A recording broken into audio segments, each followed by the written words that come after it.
Welcome to United States of Lead, a podcast about crime, mental decline, and the lead thread that links them.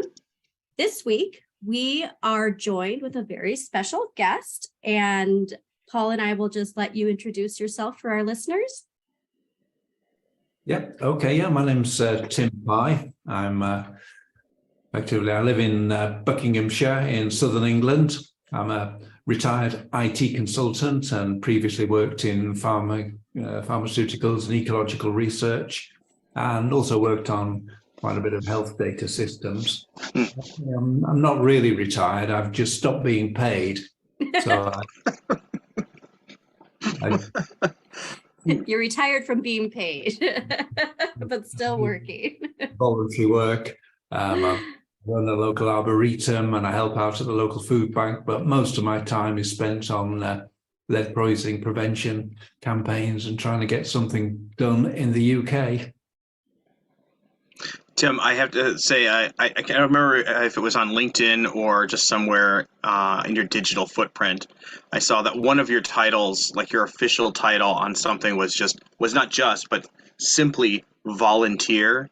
And I thought, like, that's something we all need to aspire to. Like, I'm ready. I'm here. I have skills. I have experience, and I'm available to share this. Like, how cool is that?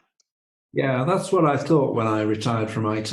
I thought, oh yeah, I'm going to be able to be in demand. But it's surprising how insular some charities can be. You know, they don't want somebody coming in and telling them how to do things or telling them they're doing it wrong. You know, so it's a interesting relationship, because I'm sure you find out that within charitable voluntary organisations, the politics are worse than they are in any commercial enterprise.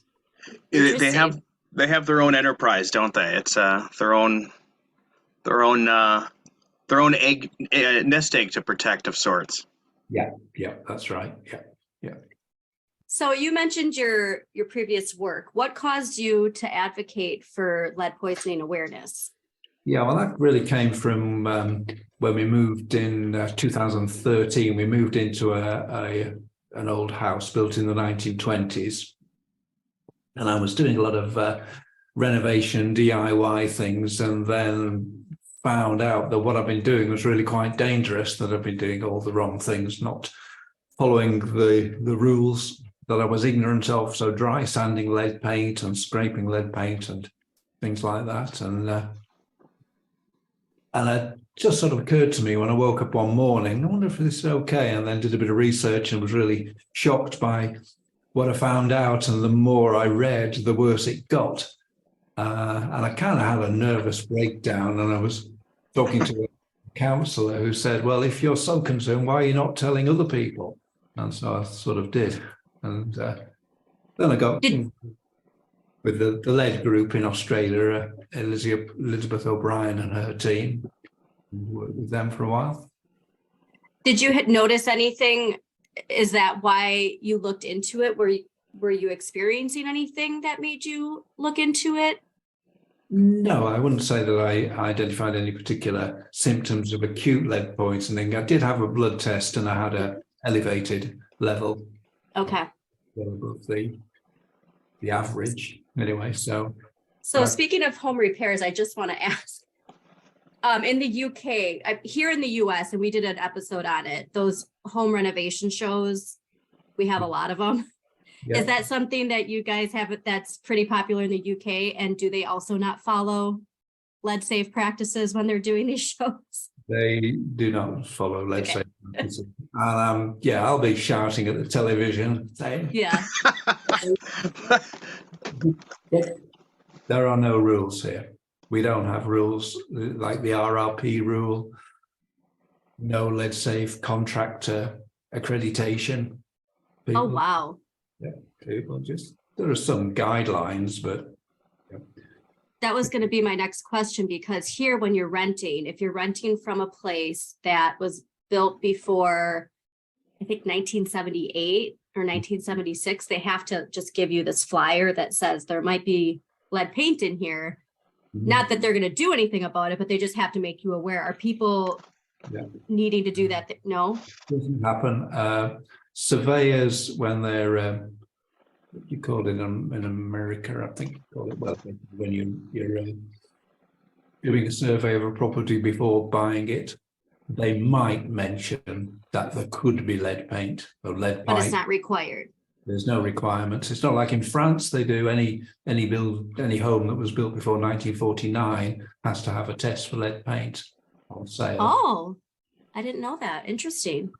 But the UK, no, we've got no regulations at all about that, which is something we're trying to get changed. We're trying to encourage the Royal Institute of Chartered Surveyors to advise their surveyors that they should include lead in paint, pipes and soil.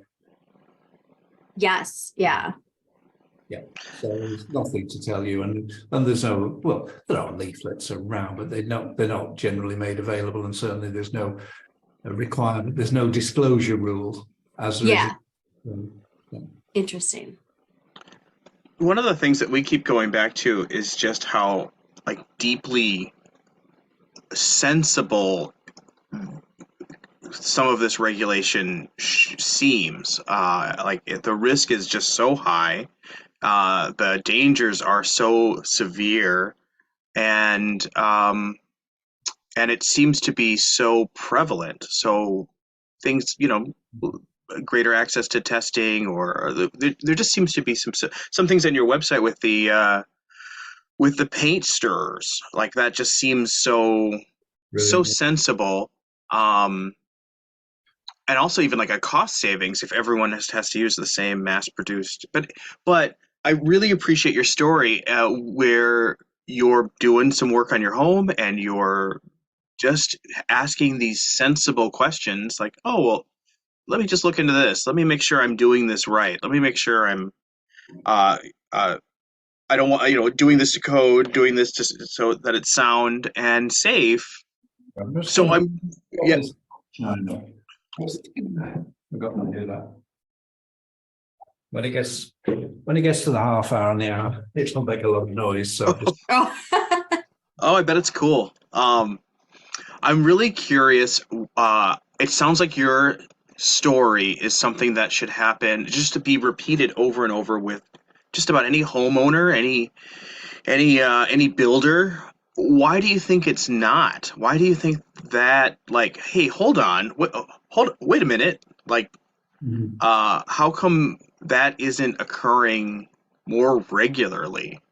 Well, yeah.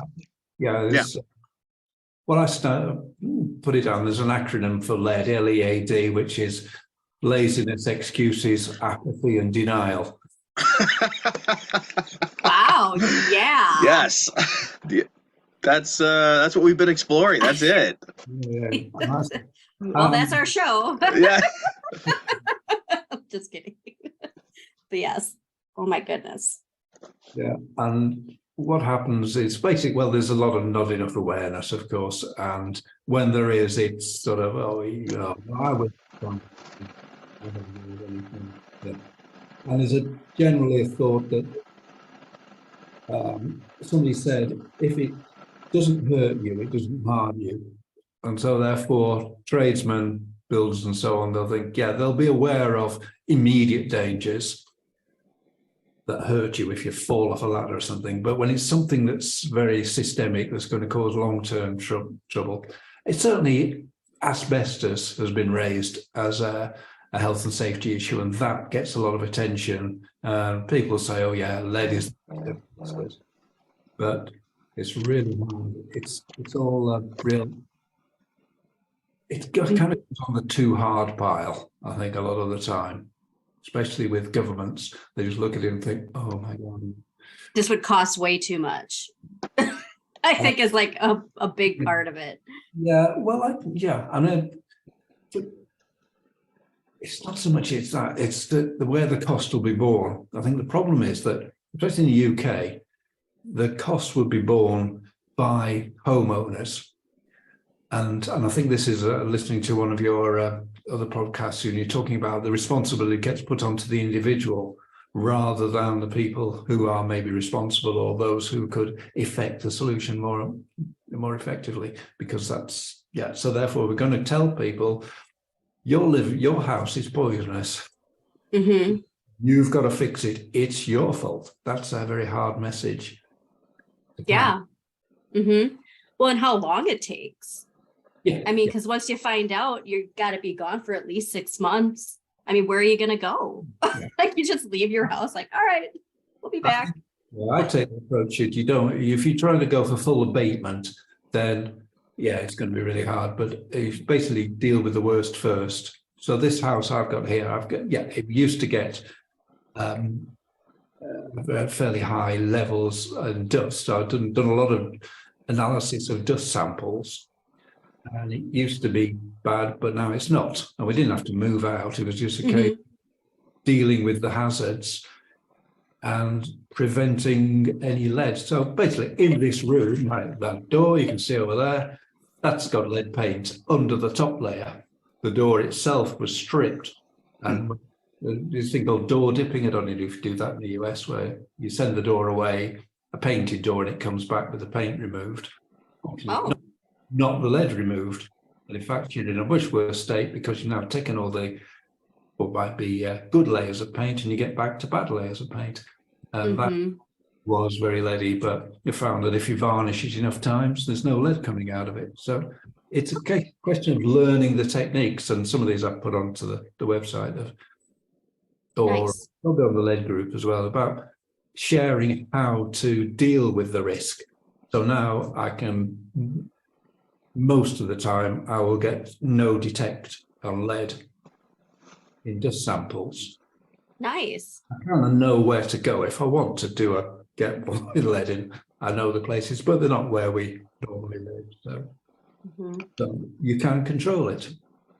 You can go. Well, that's, that's empowering for people versus, there's nothing I can do about this, or if I do, it's all on me. So that's nice to hear, because we should be transitioning to making this about people empowering themselves to, be able to handle this. I mean, because I even read, there was a story, an NPR story here about a mom and her 2 kids where they found lead. And in the comments, there were people with young children where their pediatricians are telling them that it's not a big deal. Because so there's even health professionals where they're being told, oh, that was something that was an issue in the 40s and the 50s, and you don't have to worry about that anymore. And people blow it out of proportion. What kind of response would you have to that? That's the experience we get. I mean, we haven't done a real survey, but just the anecdotal thing is parents saying that their doctors just mocked them when they came, saying, oh, what about lead exposure? And no, it's not a thing. And I've spoken to various doctors who just say, I've never seen any cases of lead poisoning. And, well, therefore it just doesn't exist because I've never seen it. It's because they've got this idea lead poisoning is an acute thing. And sure, you don't see many acute cases. There's only one child in the last few years who actually died from lead poisoning. But, then you say, well, actually, I think you're seeing many cases of lead poisoning every day. And you just don't know that you are. Exactly. Yeah, you've got the miscarriages, preterm birth, through the whole. My thing is high blood pressure. Yeah, that's one. Things like that where it's. Yeah. I mean, because I don't know if it is because of my exposure, but I have never in my life had high blood pressure, even while I was pregnant. And after our experience, I mean, we were only there for like 6 months too, but all of a sudden I have high blood pressure now. And so it's I'll never know, and that's frustrating, but at the same time, it's not an excuse to not take it seriously. Yeah, well, a few years ago, I was diagnosed as being autistic, but what we call high functioning autistic. And I think, well, I remember my father, he used to burn old paint, and I used to play with lead. I used to I did a lot of soldering. I used to make model railways when I was young. I did a lot of soldering. And I think, wow, we were exposed to a lot of lead, as well as in gas. Of course, our whole environment was very leady. Very leady. you're a Paul. what's that? Go ahead. Thank you. I just find your approach. I'm coming back to this concept of it's sensible. Andrea and I maybe we have had this undercurrent of complete abatement. I think that's kind of one of the things that we've talked about. We haven't really talked about like how do you live with lead. We've talked about how we've had an undercurrent of like eradication, and it sounds like you have the perspective, a sensible one that we're an informed one as well, that you can live with a door that has lead in it, and it's there are ways of increasing your safety. Would you say that that's a perspective that you have? Is that Yeah, right? yeah. Lead free is impossible. Lead safe is achievable. So I'll show you a bit more. If I can switch my camera around here and look at our window. That's all lead lines on the window, but it's safe because it's Yeah. outside. It's outside, not on the inside lead. I mean, I would say the outside of this house is pretty toxic, but inside's okay. But it is a bit, it is about being good enough. Basically, there is no way of avoiding lead and a lot of other things. Everything is everywhere. It's the levels that count. It's how much, how long, how often. That's what matters. You will never be free of toxins. We're being toxed by multiple all the time. Now, most of the time, your body can either repel or remove or repair the damage. It's only when the levels get too high that you can't. So Inconsistent too. Yeah. Consistency. Yeah, if you're getting it every day, then of course, it's cumulative. That's the big problem. Seeing those windows, they're lovely. I'm thinking the person that made those windows is probably no longer with us. There's a skill that's embedded in in your home. Is there a culture? What's that? Yeah, well, unfortunately, in the UK, they're not old. They're about 3 or 4 years old. Oh, And before I realised how bad they could be, so we replaced. Well, the old windows in this house are very same style, but they were basically single glaze with lead on both sides. Now we've got double glazing with lead on the outside. And so they're still being installed. They're very popular and nobody knows. So this is one of these things, well, that gets installed into people's houses, no warnings. And okay, as long as you don't clean them with the same cloth that you wash your dishes with, maybe it's not too bad. But the problem is, and what I've found is that the surface underneath, it's not just that, the surface underneath the sill, that gets contaminated. But they're installed in right now. Basically, you can install lead anywhere. I believe what we should be doing is saying, well, don't install lead where it can be accessible. So virtually every, if I said every house, somebody might be able to find one to disprove it, but nearly every building has lead on it. No true Scotsman. Lead flash around chimneys and roof joins and things like that. There'll be lead there. So I took a soil sample outside our house and found it had 5,000 parts per million lead. That's about 0.5% of the soil was metallic lead with equivalent. So we're very contaminated here. So our soil, in fact, our urban soil is above the safe level in the UK, our average urban soil. Wow.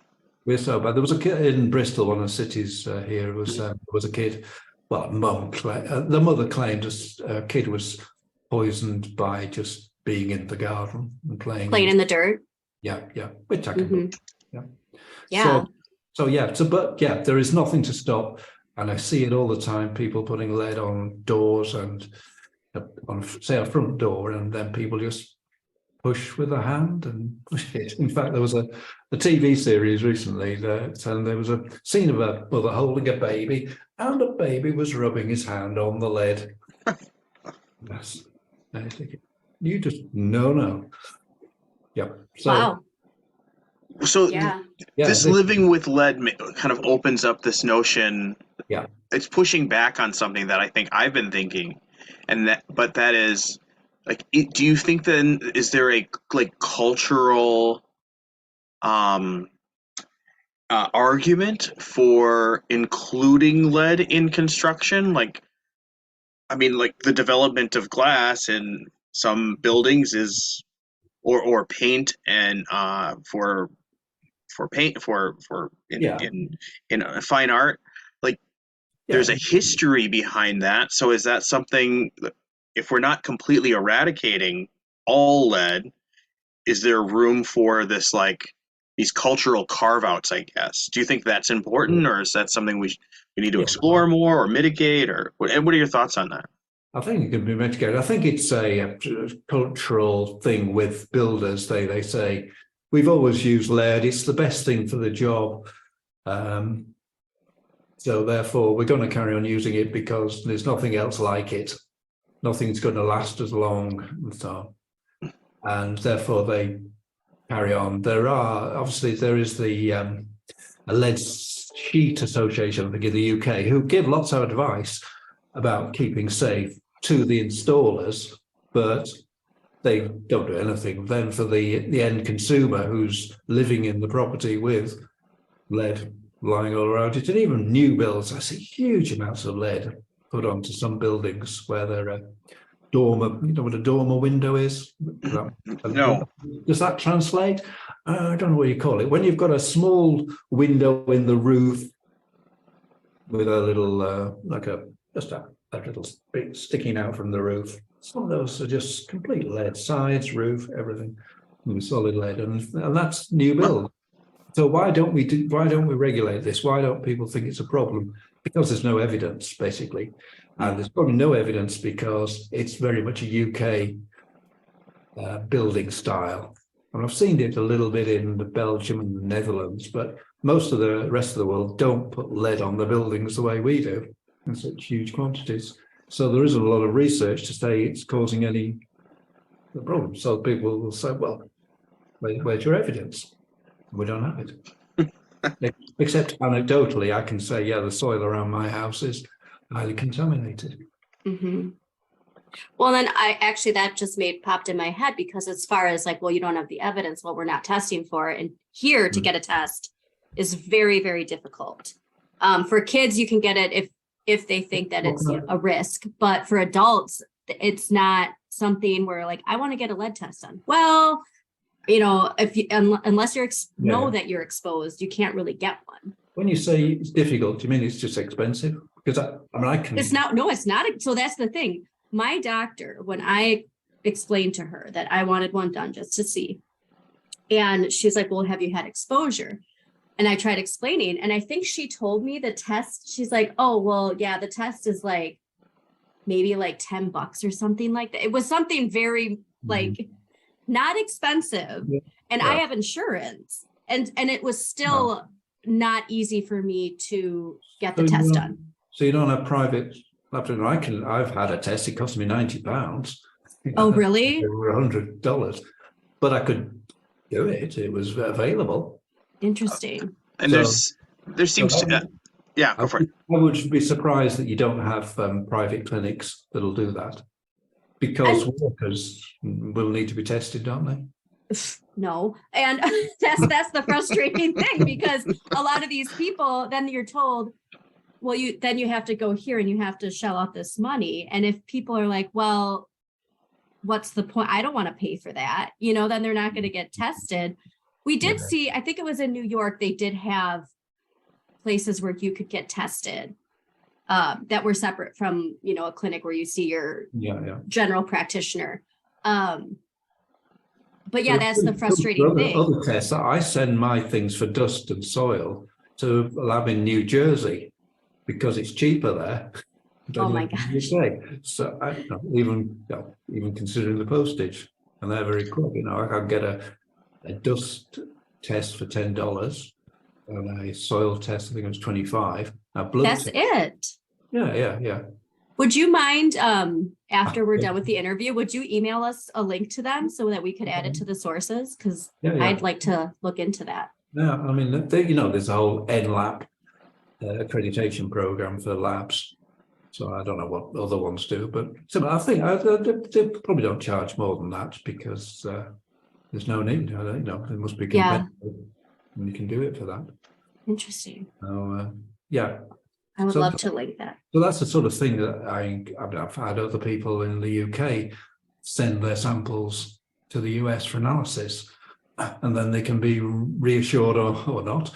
At least the thing, what you're doing then, the dust test is a good test because it tells you where the lead is. Okay. So and it's not that expensive really. So Mm-hmm. Yeah, there was a Mhm. case here and it was a door. They couldn't figure it out. And this kid, I think their levels were 60 or 70. mhm. And it's the strangest because the other child didn't have it. So the mom could not figure it out. And it was from the front door. And I mean, and it took for quite a while for them to figure it out. And they ended up having to move because Mhm. they couldn't figure it out in time, Right. which is Yeah. just sad. Yeah. I mean, 2 kids and having to figure that out on your own is just, Mhm. it's not fair. That's That's right, just, yeah. It's, as you say, it's this cultural thing of it's put back onto the individual. In the Mhm. UK, you would, if you can raise the case sufficiently, get what called a health protection team come in and have a look at and try and find out where the sources are.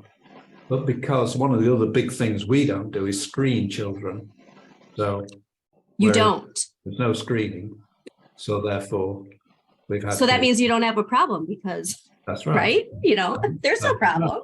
So I had, so therefore there's no problem. Or it's not so much as that we haven't got the evidence for a problem. Yes.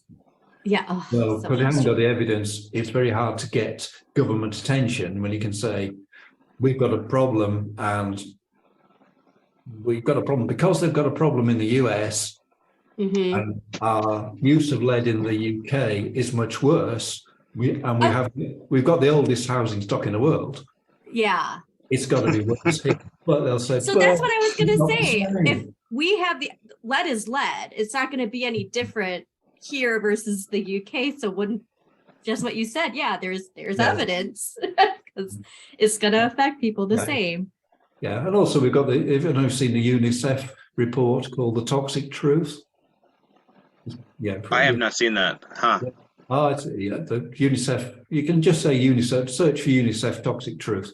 Okay. And that's got a basic some estimates of the number of children with elevated blood lead levels in every country, and also estimates of the cost. So, and that comes to about 2% of children in the UK would Wow. be lead poisons, which actually is the same as in the US. If you look at the CDC data, then and look at their analysis state by you just search for it and it's available, and it shows how many children there are in each state. The ones Really? that do screening, of course, and yeah, you've got about 2% as well. Well, wow. Paul, you were going to say something, I could tell. Well, thank you. Is there? That's really remarkable. And is there a movement or historical cultural change that you think would mirror what we need to do around our relationship with lead? Is there? I'm thinking of the Salk vaccine for tuberculosis. Is there a kind of historical cultural event or movement that we should be trying to replicate in order to make some real change in this area? Yeah, I would say the equivalent thing is asbestos. Okay. Now, and asbestos tends to get more attention because it kills people. We've got something like 5,000 people are dying of mesothelioma in the UK from previous exposure to asbestos. But this is the thing, that it's easy to measure mortality. It's harder to measure morbidity. That is, can you say how many IQ points have we lost? How many people with high blood pressure are due to lead poisoning? Now we've got, you've probably seen Bruce Lanphear's analysis of heart and generally cardiovascular mortality analysis, and where he's saying, I think he was reckoning 400,000 premature deaths in the US were caused by lead exposure. You've seen these numbers. Well, Look at my money. I'll send you a link to our manifesto. So I've documented Yes. all this stuff. Oh my Lord. But there's not a lot of research into attribution rates. So, if you were to ask the question, how many children exposed to lead go on to develop conditions, you don't really get it. But I would have thought you could get that from NHANES, but I don't think anybody's done that analysis.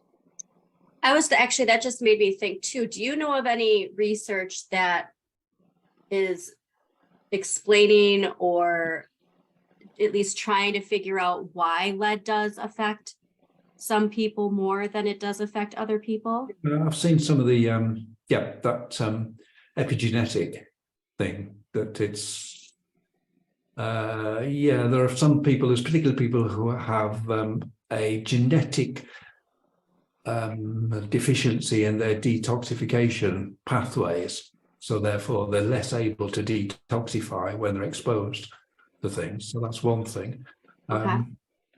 Then if there are, but it is this epigenetic thing. So I've seen research about how lead interferes with DNA. There's a thing called methylation, because how every cell in your body has the same DNA, but your cells are not all the same, of course. So it's something that, how does the DNA make cells different? And lead can interfere with that, and particularly it seems to be in the brain, neurological things. So that while the brain's developing, lead can interfere. Mm-hmm. But there's the more short-term things of just how does lead work and just how it blocks the neural pathways. There's quite a good little video recently. I'll send it to you. Just explain that process of how lead basically gets into the neurotransmitters and blocks. Awesome. Great. Well, we'll be making sure to link all this stuff in the episode description. Now, one of our episodes too, we discuss how lead exposure is back on the rise here in the US because of regulation rollbacks. Do you know, as far as with corporations in the UK, have there been similar rollbacks in recent years regarding regulations that corporations have to follow when it comes to lead safe? Well, if you haven't got it, you can't roll it back. Touche. I am so sorry. Touche. What I would say, no, I can't see any rollback, but because it's so little. I do. Yeah. We have a thing called the Control of Lead at Work Act, and the enforcement is just none. I think when I looked at it, it was something like 6 companies have been fined in the last 9 years, and that's just nothing compared with the industry. So we are concerned. I would say that we're concerned that since we left the European Union, we're not keeping up with things. So that so it's not such a rollback as not keeping up. So that the European Union recently improved the regulation of lead in food. So they've reduced some of the levels and added more foods that need to be limited in what lead in them. And they're planning, the EU are planning to stop lead in aviation fuel in 2025. So we'll miss out on that. There are also plans to reduce the lead in water to 5 parts per billion. We currently stand at 10 parts per billion, which is at least better than the US's 15 parts per billion. But these numbers are just, it doesn't matter if you don't enforce it. So exactly. Can I go back to aviation? Is it commercial and private aviation that still uses leaded gas? I would say it's mostly private. So, Okay. it's small piston-engined aircraft, gotcha. and helicopters. So yeah, we did one of our colleagues was doing an analysis of this and trying to work out, I can't remember, but he was looking about how many people in the UK live within a few kilometres of an airfield that uses leaded gas. Okay, so yeah, so it still happens. I shake my fist when they fly over here. I shake my fist. That'll learn them. Yeah. Yeah. It's strange. It worked for a while, a couple of years ago in early 2020. They seemed to stop, but Yeah. It Yeah, just yeah. seems. So going around the TikToks, going around the social medias is a perspective on the baby boomer generation, and people have like summed up, a lot of millennials, a lot of Gen Xers have summed up, oh, the reason why this is happening, the reason why there's not as much empathy in the world. Boomers are all have lead poisoning. So my question is not so much like, well, I guess, do you have thoughts on that? Like as a widespread uh, uh, exposure to and consequence of lead, but also, do you think there's some like energy behind that almost could be used in a marketing way, or just to get more people on board with policies, or like if folks are, if they massively think that lead is causing this problem with young people and they're making these TikToks, like, is that, I don't know, is that a hook that we could get people to? it'll be hooked. It is a good question, how to get people engaged. I mean, I think just going to run back to one thing you talk about, boomers, I would probably fall into that category. And the big thing that might be energizing is the rise in dementia and Alzheimer's. So I think you've seen the link between lead exposure in a child and then the neurodegeneration as you get older. And that could be because people are selfish. That might be a driver. In terms of what happens at least in the UK, we don't get people denying the problem, really. I say it's denial before, but what happens, people tend to say, oh yes, politicians, policy leaders, they will say, yeah, there's a problem, but it's not my job, it's somebody else's job. And so therefore they don't take it on board. So, but I would be interested in your ideas about how we can get policy changes, because I've been trying for 5 years, and keep fishing and keep trying things, but really nothing really lands home. We've talked to people in government and trade, tried press. I did a press release, paid for a press release. There was one journal picked it up, and there was no coming back from that. Nothing picked it up. We've had things, newspaper articles, things like this, but nothing really seems to go viral.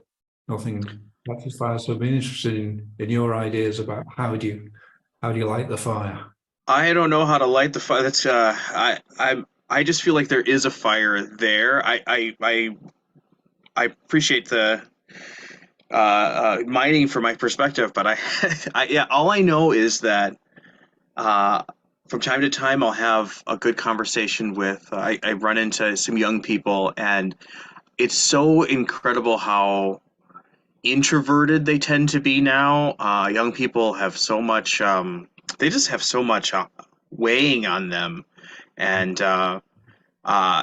they have been robbed of a lot of experiences where they get to be as expressive as certainly we were, and as connected as we were, especially in the last few years. So all that being said, when I have brought up this I don't want to call it a conspiracy theory, but this theory, let's just call it a hypothesis of lead exposure in older people.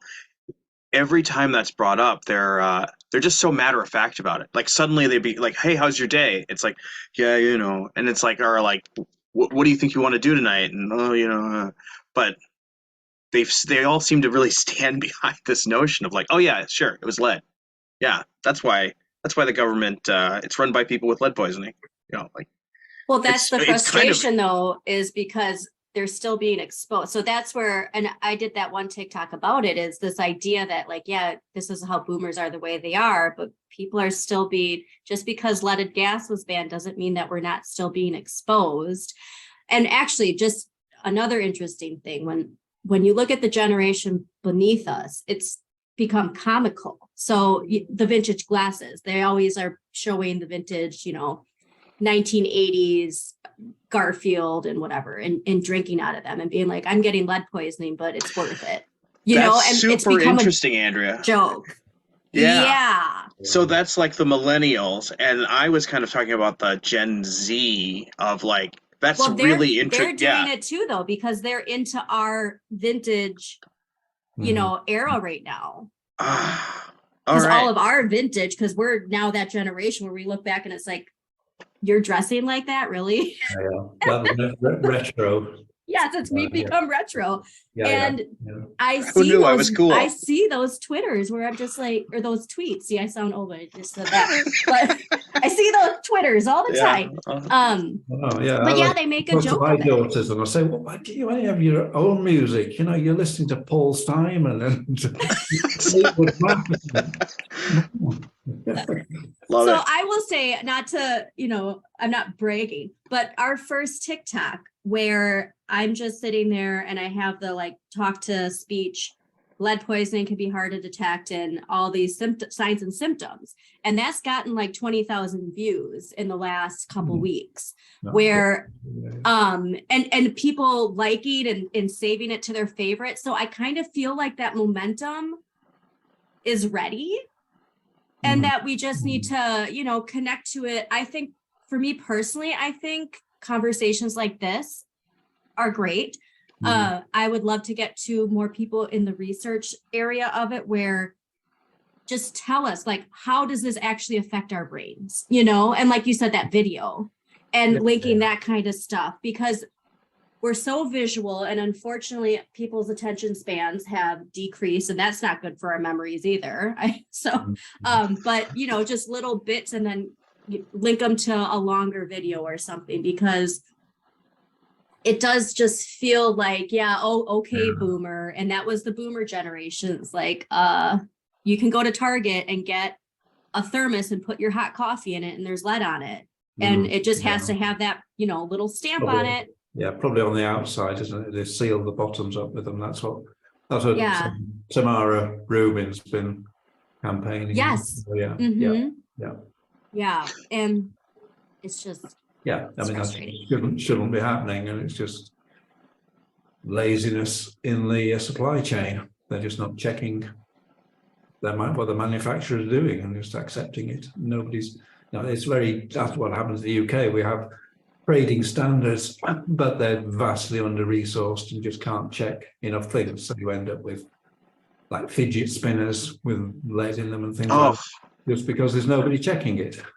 Okay, now I have one of those for my daughter, and there's I gotta go look at it now, because like right when you said it, I'm like, okay, well, check Tamara's website. She's got a whole thing about that. So does she? Okay. yeah. See, and that's just the frustrating thing, like we were saying, putting it on the consumer, and it's your responsibility to check this stuff. It's like, it should be the manufacturer's job to check this stuff before I can purchase it. Well, when I put my capitalist hat on, I gotta ask, why isn't there a more robust mark? Like, why hasn't Gwyneth Paltrow or a Gwyneth Paltrow-like figure capitalized on the boutique lead detection industry and purifying your children's circle of vision, of creativity? Why? I mean, I'm just kind of thinking of how things spread, and that's certainly, making something cool or what's the word I'm looking for? Exclusive. Like, oh well, are you going to be in the exclusive club of lead Yeah. lead management.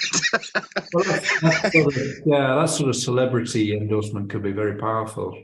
I'm thinking. I did recently write to in the UK. There's a thing called the Royal Foundation for Early Years, where they focus on healthy infants and so on. So I wrote to them and said, hey, this would be a really good thing. You need to know about lead exposure in kids and so on.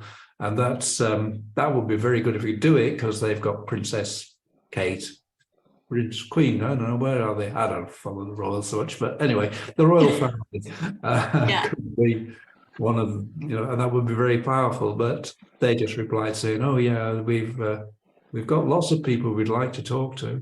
So maybe something comes up. But that's getting that sort of attention at that populist level would be very powerful. But it is difficult to get attention amongst all the other things. And I think a lot because it, like Paul, you kind of touched on this, that it is seen kind of as a conspiracy theory almost. And that people are hesitant because because like you said, as far as the evidence and the data, and it's this like, well, it teeters on people thinking that this is a thing in the past. It's no longer affecting anybody. Yeah. You got to move on. And so, you really have to get their attention. And I'm hoping with this new season and doing interviews with people in the profession, but also people that it's affected, to hear them actually explain their situation and what they went through. Yeah. But do you follow some of the Facebook groups? Because there's one I think is called the Lead Poisoning Support Group. Okay. And if you looked at that, there's some really horrible stories on there about but kids have just been lives devastated. Yeah, I've put some on the website, I think, because I've got permission from the parents to share it. Yeah. Oh, okay. There's one little nice. quote on the end of one that said, "This lum landlord stole my son's life." Yeah. No less than that. Yes. Yeah. That's awful. That's the kid's now 11 and very much special needs and all sorts of things, and it's getting now it's bad news. And I think when I talk to journalists, they kind of don't like it. They think we can't tell this bad news story. They love terrible news. Well, maybe it's a different. They only love terrible news when it instigates a fight, though, I feel like, and not necessarily just. Yeah. Some things, but it's just. But I just feel that these stories being told and somehow, like Paul said, connecting it to social media in a way that grabs your attention. And that's the unfortunate thing is, trying to bring people's attention to it without, I think we said, be careful. I see the two sides of it. That there's another Facebook group, so it's about basically support for OCD on contamination. And you can get the other side. If you tell people your house is full of poison, some people get really anxious and get very bad states. I've heard of one woman who would bath a baby because she thought it was lead in the water. Wow. And you can't, so you have to not just spread fear. You've got to have a solution there as well. So you've got to say, and this is what you can do about it. And especially in the UK, I'm concerned if we were successful in making lots of people scared, and half the population are living in houses that have got lead in them. And you don't have a solution for them. It's just, And there's no services, so they can go to their health protection teams and they won't be there to be able to come and help.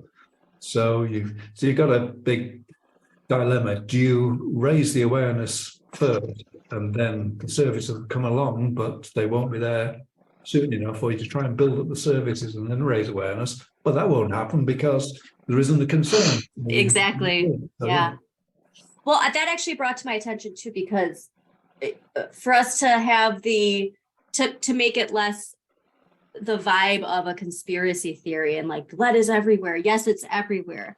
But how are the ways that it's actually going to affect you? Because we know that lead and water, like putting your hands in it, it doesn't absorb through your skin. But if you drink it, it's going to, so things like that, where we can put it in context of these are the ways to navigate around it.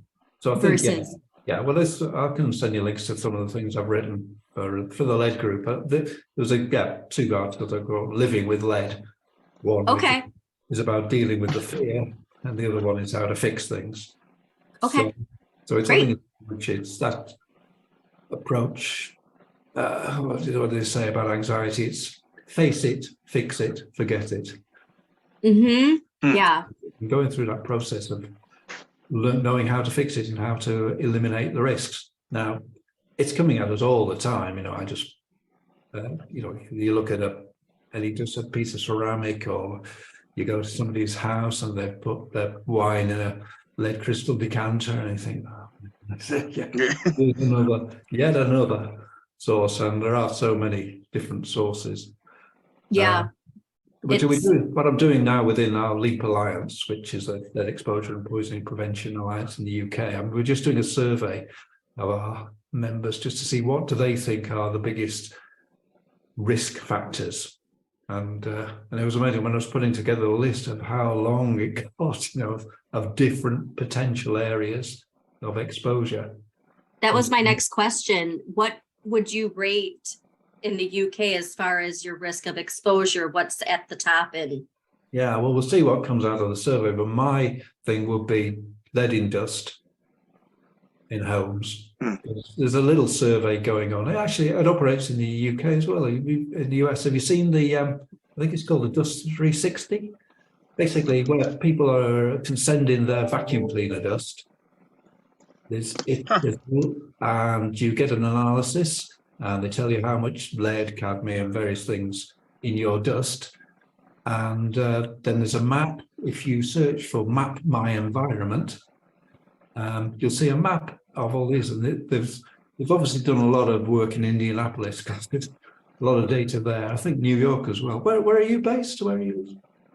I'm Wisconsin, and I'm Paul's in in Minnesota. With the upper Midwest. I did some work in Wisconsin for a while. Milwaukee is one of the biggest.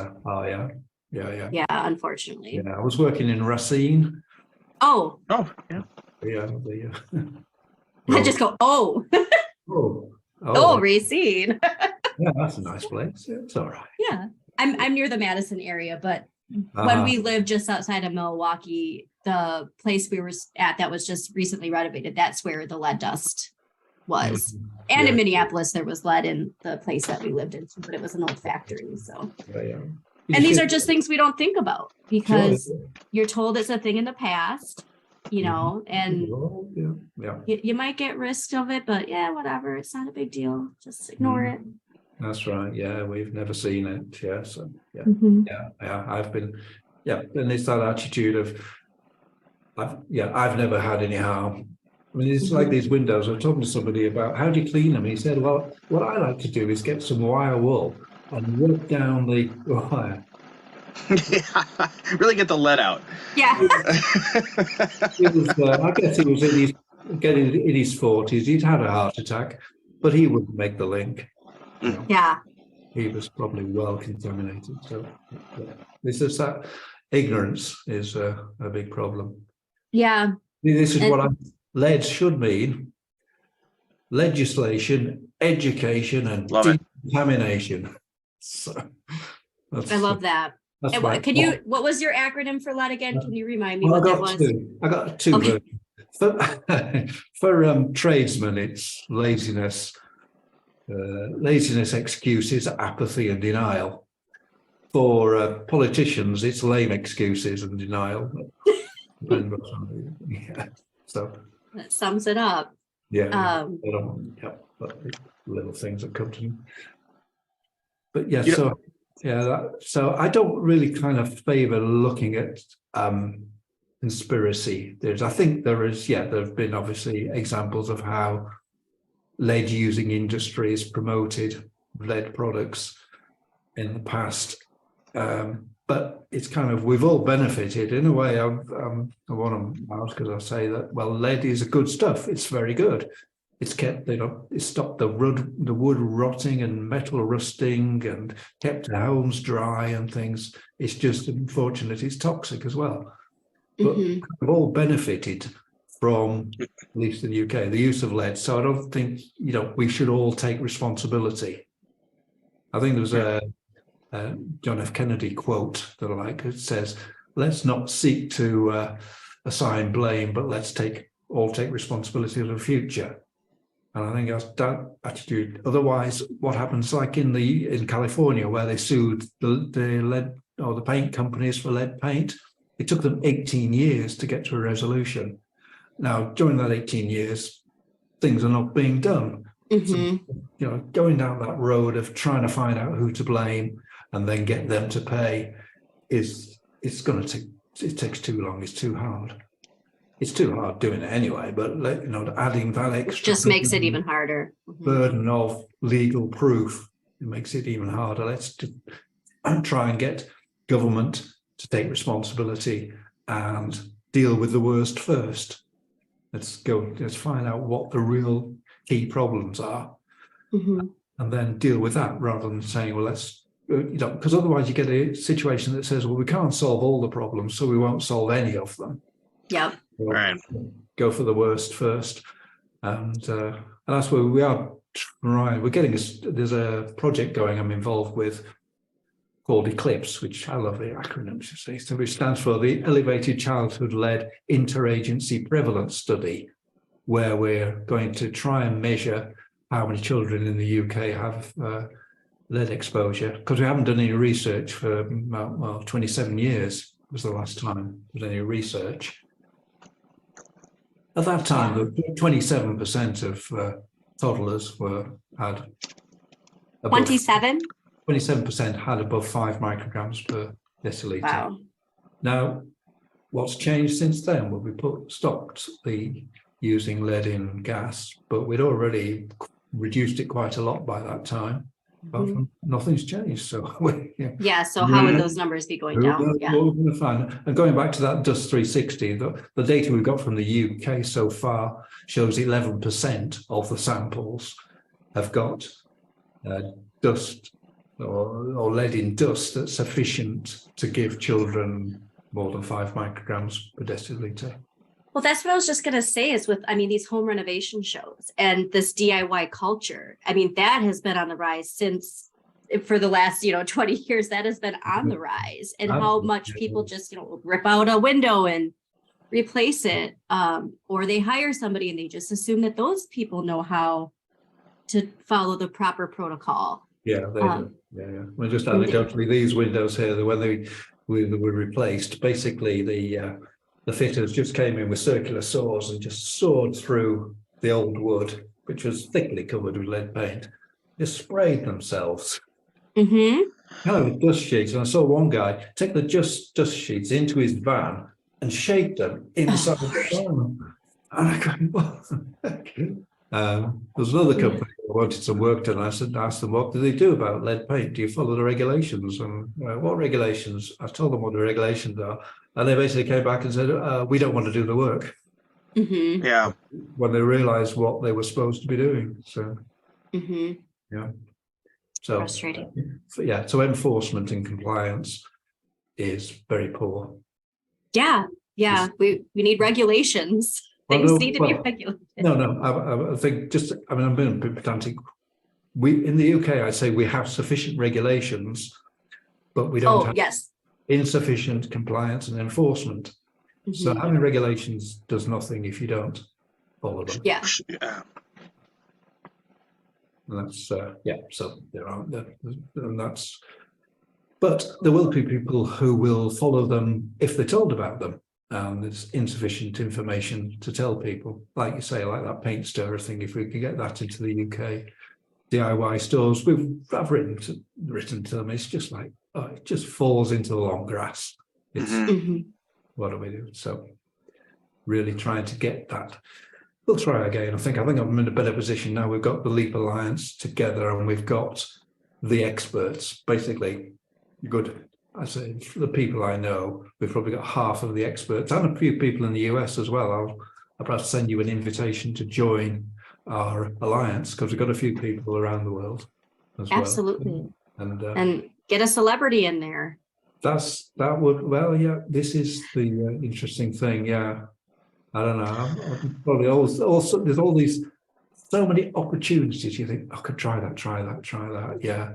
There were a couple of celebrities, comedians in the UK came out recently of having ADHD, and I thought, yeah, I wonder whether you know Yes. the research. I mean, we do need to start talking about that because that's the thing that I've noticed is on social media, we're seeing more people finally getting diagnosed with ADHD, but nobody's talking about how this can be linked to that, because then people just automatically see it as this conspiracy theory, even though there's, you know, well, researchers showing there is a link to this. Yeah, there's research, I think, I remember that, it's Braun et al., who show that 21% of ADHD can be attributed to lead exposure.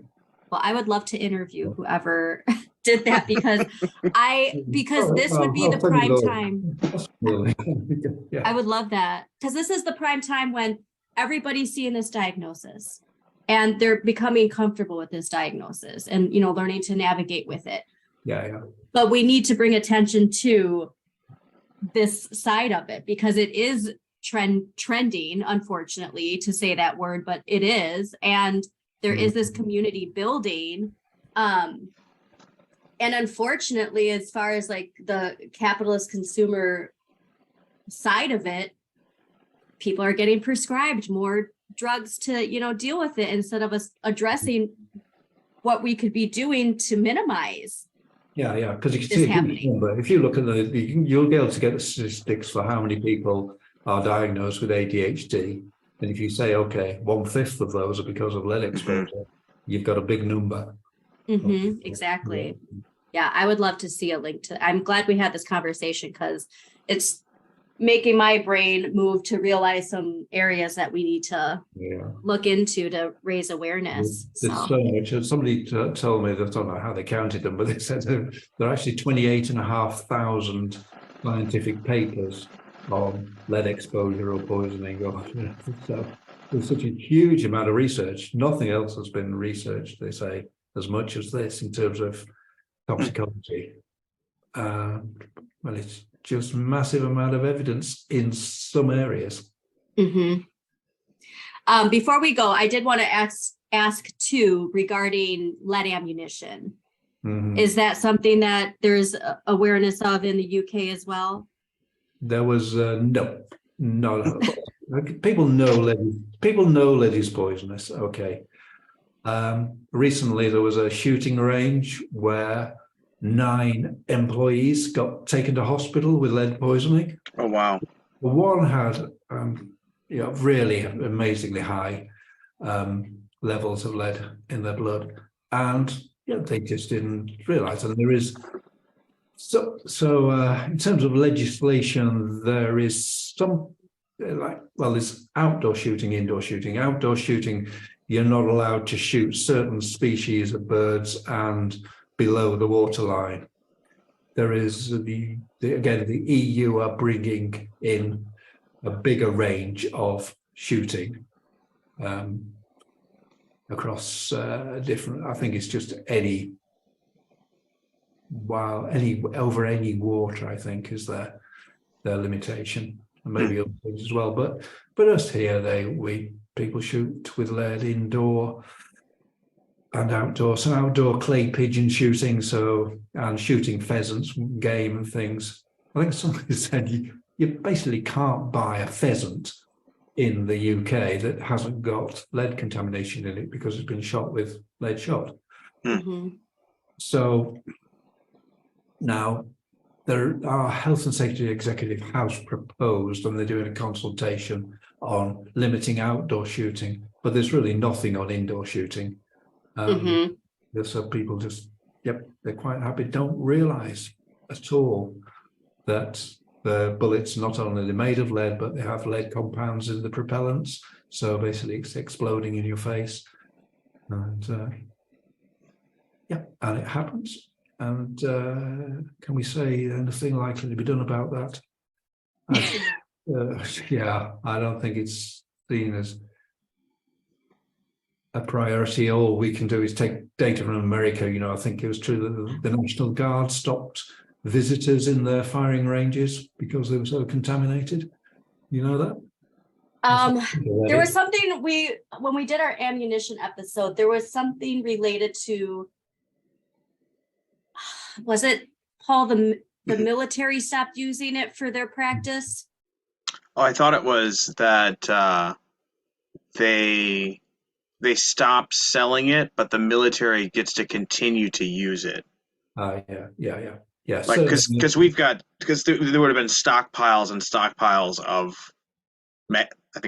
I know it's a magazine of these stockpiles of ammunition, and they're not going to throw that away.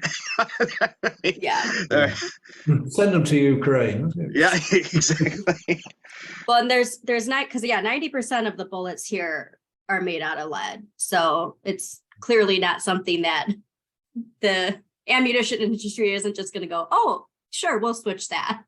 Well, just Yeah. I mean, well, Carl, this is where I see that people are narrow-minded, because you can say, well, you can switch it to something else and charge more for it. You can say, okay, we're going to make it out of bismuth, or there are alternatives that kill the animals just as well. Mm-hmm. And that's the argument we get here is, if you use something else, if you use a steel bullet and it just goes straight through them and the animal's injured rather than killed, well, pathetic. Well, so don't shoot them at all. But you get a lot of resistance. Certainly, there's basically the association who follow what's called clay pigeon shooting were very opposed to the proposals that are coming out, just the consultation, and just saying it's going to ruin their sport. Well, Paul, you remember that Slovakian pigeon, clay pigeon? Yeah. Where they were propping her up. It's lead is good for you. Like, what? I'm sorry. Makes you a great shooter. It's you see that analysis of the violent behavior comparing shooters and archers.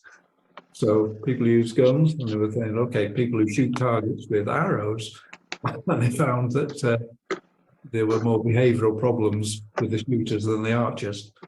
Interesting. Yeah.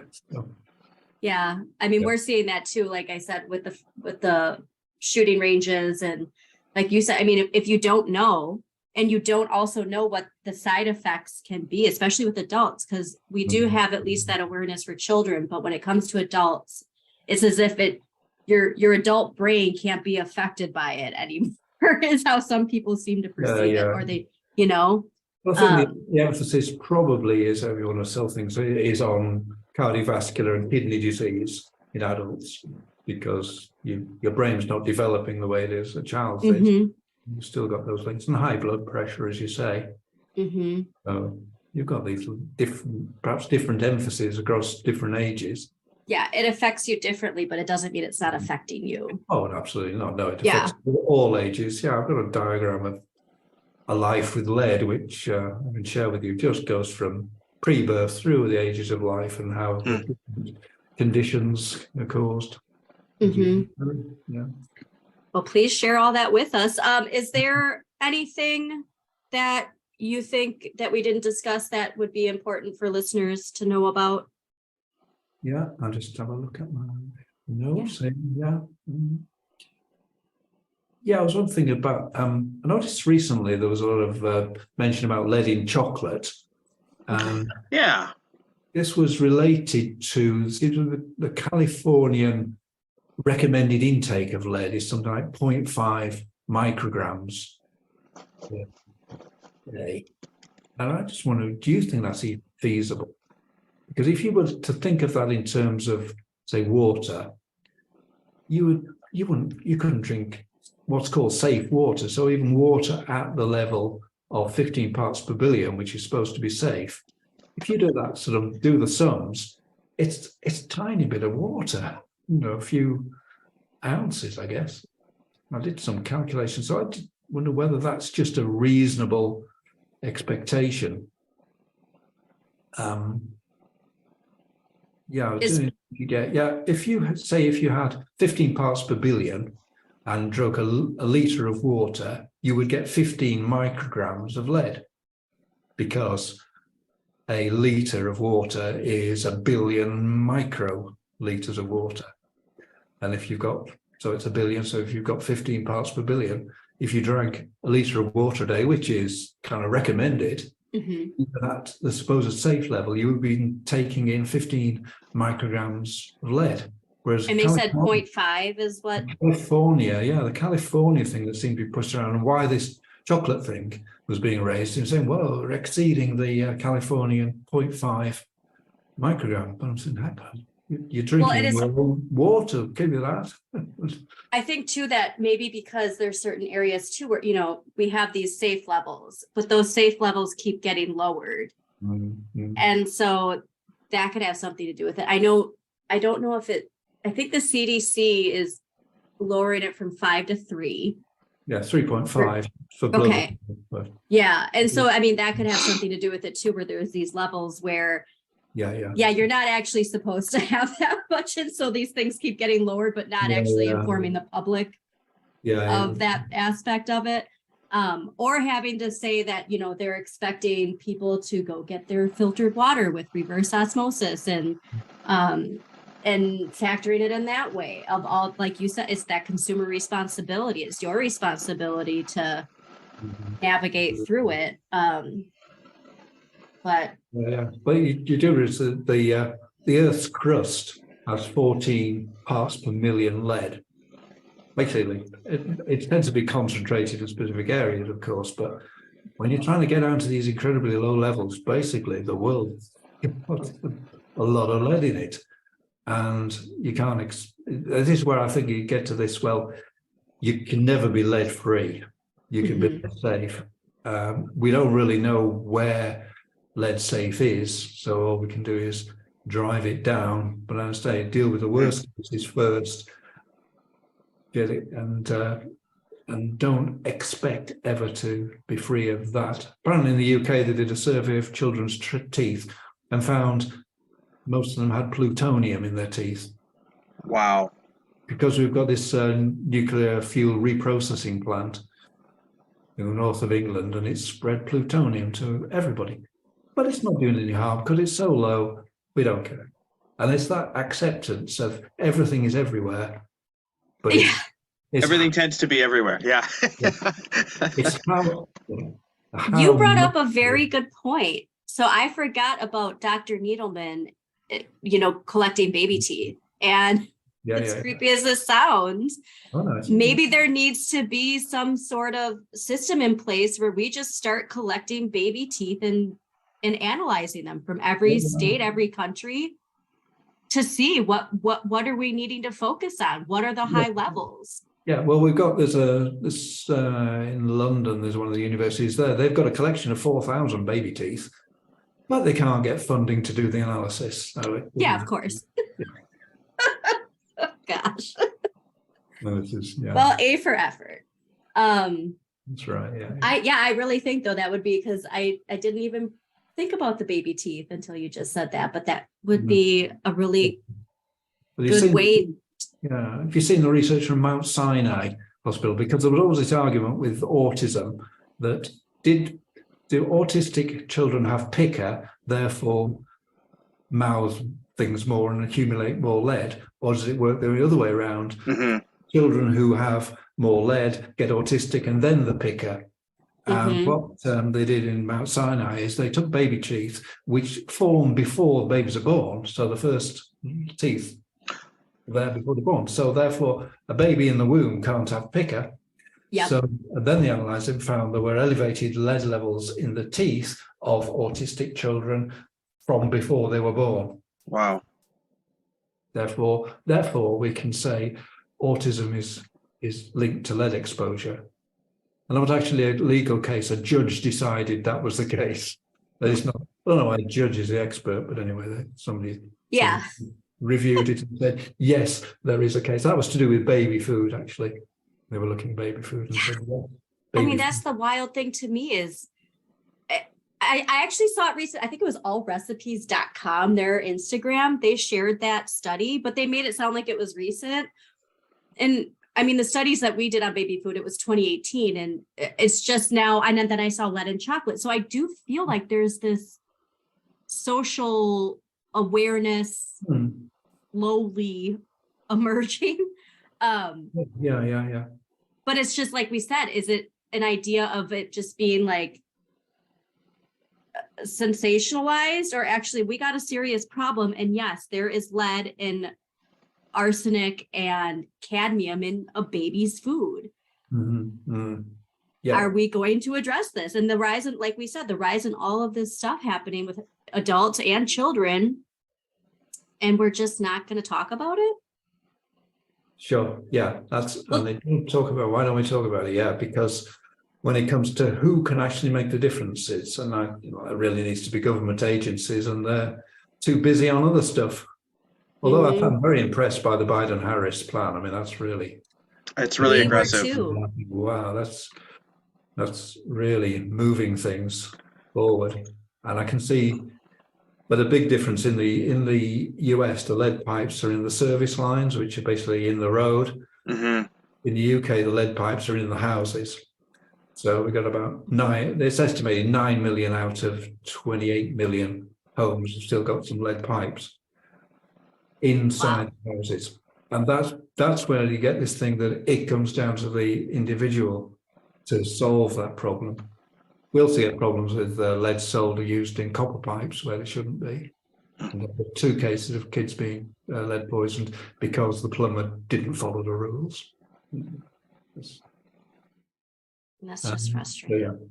Yeah. So we got therefore it's very expensive in the US, but it's fixable because you don't have to go into people's houses and redecorate and disrupt their lives.